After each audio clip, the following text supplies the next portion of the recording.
textes, 2, voilà la tradition, et voilà pour aujourd'hui. En disant aujourd'hui, par exemple, regardez comment je confronte. Et je l'ai fait en Angleterre, juste après que Jack Straw soit intervenu sur la question de « il faut que je voie le visage des femmes ». Et que j'ai soutenu en disant « il pose une vraie question ». Et que le Guardian là-bas a repris la position de Tariq Ramadan en disant qu'il était contre le niqab. En Angleterre, où c'est beaucoup plus répandu, d'ailleurs, dans les populations asiatiques, que ça ne l'est en France. Et j'ai pris position fermement et publiquement sur cette question-là, mais en disant quoi? Regardez comment vous confrontez certaines vues. L'un des savants les plus importants de la tradition salafi, qui s'appelle Al-Albani, fait une recherche sur la question du niqab et termine en concluant que selon lui, le hijab, c'est-à-dire ce qui ne couvre pas la face, est la vraie position islamique, mais que lui considère pour son épouse que c'est mieux. Regardez, texte à l'appui, savant à l'appui, vous confrontez les vues de cette interprétation et vous faites évoluer. Ça, c'est mon travail. Mon rôle, il est de faire ce travail-là. Et d'être considéré non pas simplement comme étant quelqu'un qui ne respecte pas le cadre légal, mais au nom même de ce cadre légal et dans l'interprétation de l'islam. Les représentants musulmans de ce point de vue-là, ils ont ce travail-là à faire. Ils ont un vrai travail pédagogique, un vrai travail d'engagement. Mais vous savez, le niqab et la burqa, ça c'est une chose. Il y a un travail à faire sur plein de dimensions. Vous avez parlé par exemple de la question de serrer les mains et tout ceci. Mais on a fait un travail gigantesque dans les communautés musulmanes, pour qu'aujourd'hui je puisse dire mais il n'y a absolument aucun problème à serrer la main d'une femme ou à serrer la main d'un homme. Il n'y a aucun problème pour une femme d'aller voir un médecin homme quand les circonstances font qu'elle doit aller voir un homme ou quand la compétence. Il n'y a pas de ce point de vue-là de problème. Donc c'est un vrai travail que les autorités musulmanes, mais là il faut qu'elles soient votre alliée, non pas qu'elles soient mises sous pression de vos attentes, mais sous la compréhension de leurs responsabilités. C'est pas pareil. Donc pour aller vite, monsieur, je suis un peu, enfin pas vraiment, surpris de votre intervention, mais vous déterminez, monsieur, le fait que je viens de Suisse, que la lumière vient de Suisse. J'ai été invité avant le vote de dimanche, donc la lumière s'est faite après, si c'est cette lumière que vous perceviez. Et de dire la falsification de mes citations, j'aimerais bien savoir, monsieur, au bout du compte, combien de mes ouvrages vous avez lus et combien de mes interventions vous avez suivies. Monsieur, celui qui est en face de vous aujourd'hui n'est pas un prédicateur islamiste suisse. C'est un professeur d'université à Oxford, dont les livres sont étudiés dans 80 universités américaines, monsieur, 80 universités américaines, mais monsieur, qui depuis les 8 dernières années a été interdit de parole dans toutes les universités françaises. Posez-vous la question de savoir où est la liberté d'expression, cher monsieur. Plutôt que de me dire que j'ai un double discours, il faudrait savoir si la France est en train de perdre ses valeurs d'ouverture dans le débat critique. Et votre façon de réagir à mon intervention n'est pas du tout une façon de réagir à un débat critique, c'est un jugement sur la personne et non pas un débat et une confrontation sur les idées. Donc je réponds, cher monsieur, à votre intervention que j'espère, non, que la lumière, cette dernière lumière ne viendra pas de Suisse, qu'il y aura vraiment un véritable réveil.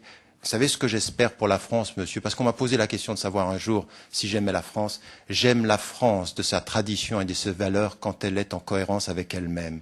Mais non pas pour un discours qui trahit ses valeurs au nom de simplifications comme celle de je viens d'entendre. Votre jugement sur la personne m'impose de ne même pas vous répondre, parce que je ne considère que c'est insultant ce que vous venez de dire.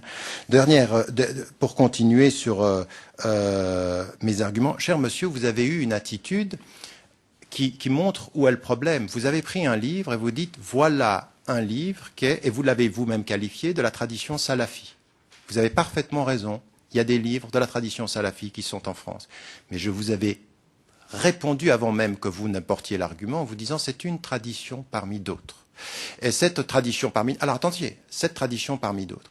Aujourd'hui, des femmes et des hommes, en France, peuvent revenir à l'islam sous des pressions d'hommes, sous des pressions familiales, sous des pressions communautaires, c'est tout à fait vrai. Ou simplement par des décisions personnelles, parce qu'elles se coupent de leur passé, comme on l'a dit, ça peut être psychologique, tout arrive.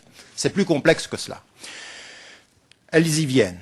Et tout à coup, leur autorité, parce qu'on idéalise l'Arabie saoudite et l'autorité religieuse de là-bas, parce qu'on pense que tout vient de là-bas, et que les livres sont mis à disposition parce qu'on y met beaucoup d'argent en Arabie saoudite pour distribuer des livres, eh bien, on a cette interprétation-là. Moi, je n'ai pas dit qu'il fallait respecter l'autorité. J'ai dit faites attention. j'ai été très précis de ce point de vue-là et j'aimerais, s'il vous plaît, que vous m'entendiez dans la précision de la formulation. Ne mettez pas des autorités les unes contre les autres, utilisez l'autorité que vous avez à votre portée pour faire changer les compréhensions. Alors, permettez-moi de... Il n'y a pas de contradiction. Je vais vous expliquer. Laissez-moi juste terminer. Je vais vous expliquer. Aujourd'hui, ma position par rapport à l'islam à travers le monde, et en particulier en Occident, est de remettre en cause la lecture salafi littéraliste. Vous m'avez aussi posé la question de savoir où je me situais. Je suis du courant réformiste. Alors j'explique très clairement les termes, parce que là, il y a des termes savants qu'il ne faut pas utiliser de façon incongrue, parce que ça a été fait, en particulier par certains de mes détracteurs ou de mes détractrices en France. Le réformisme salafi. Qu'est-ce que c'est salafi? Salafi veut dire revenir aux 3 premiers siècles de l'islam, des 3 premières générations plutôt de l'islam.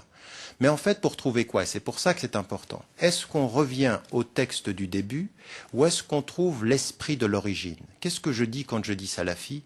Des savants des premiers siècles étaient beaucoup plus courageux que nous le sommes. Ils avaient l'esprit du départ et le courage de l'interprétation. Ils venaient avec des interprétations complètement nouvelles. Aujourd'hui, nous avons une pensée sclérosée. Donc, le réformisme salafi, c'est celui qui prend les textes au sérieux, mais qui insuffle le courage de l'arme critique, de la question sur le développement, qui n'est pas une pensée de la défensive. Aujourd'hui, il y a un réformisme de la défensive et il y a un réformisme de la réinterprétation. C'est ma position. Mon dernier livre sur cette question fondamentale s'appelle La réforme radicale, c'est-à-dire véritablement changer les bases mêmes de notre rapport, déplacer le centre de l'autorité des savants des textes aux savants aussi des contextes, des différents contextes. Donc voilà quelle est ma position. Ça, c'est ma position et je fais face à des salafis. Je suis et je travaille. Partout où je vais, et vous le savez, je veux dire, demandez à n'importe quelle autorité politique de l'Europe ou même du Canada, je reviens du Canada où je vais dans le monde musulman, je reviens de Rabat, il y avait 4000 personnes à la dernière conférence, au Canada il y en avait 2000, et la dernière année il y en avait 12 000 à Paris. Donc en l'occurrence, cette parole elle est écoutée. Moi ce que je vous demande, c'est de considérer que ma parole est alliée de notre projet commun, pas de votre projet, de notre projet commun, qui est lequel?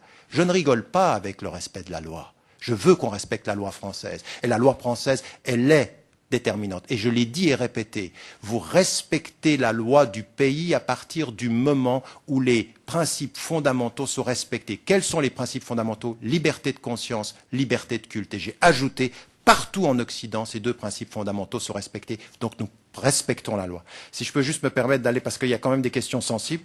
Vous voulez... J'y vais, je termine rapidement. Il faut laisser... Mais ce sont mais simplement sur cette question. Alors, avec ce travail-là, effectivement, faire un travail de pédagogie, un travail qui conteste l'autorité qui vient de là-bas, qui conteste son interprétation, qui montre, et puis vous savez, des personnes qui à un moment donné ont suivi l'autorité de l'Arabie saoudite par la vie qu'elles vivent ici, par les pressions, par l'émancipation, eh ben elles changent de rapport à l'autorité. J'en ai vu tellement qui hier sont venus et qui nous disaient c'est de là-bas que ça vient, et aujourd'hui les choses changent, parce que la vie... Vous savez, j'aimerais vous dire une chose. En 25 ans, la pensée musulmane occidentale a vécu une révolution. Les réponses d'aujourd'hui ne sont pas les réponses d'hier. Mais pourquoi? Par un coup de baguette magique? Non. La réalité de la vie, le terrain, la vie quotidienne, ça change des mentalités et ça nous pousse à changer notre rapport. Vous permettez, monsieur... Je voudrais répondre. On va... Oui, un point rapide, s'il vous plaît. S'il vous plaît. Il y a les intervenants. Je vais t'inscrire. Je voudrais quand même préciser un certain nombre de choses, Monsieur Tarek Ramadan.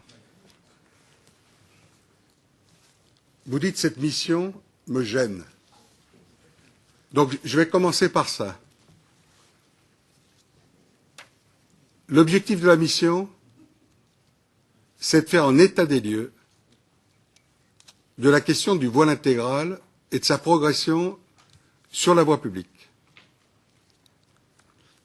Et derrière la question du voile intégral, la question que vous n'abordez jamais,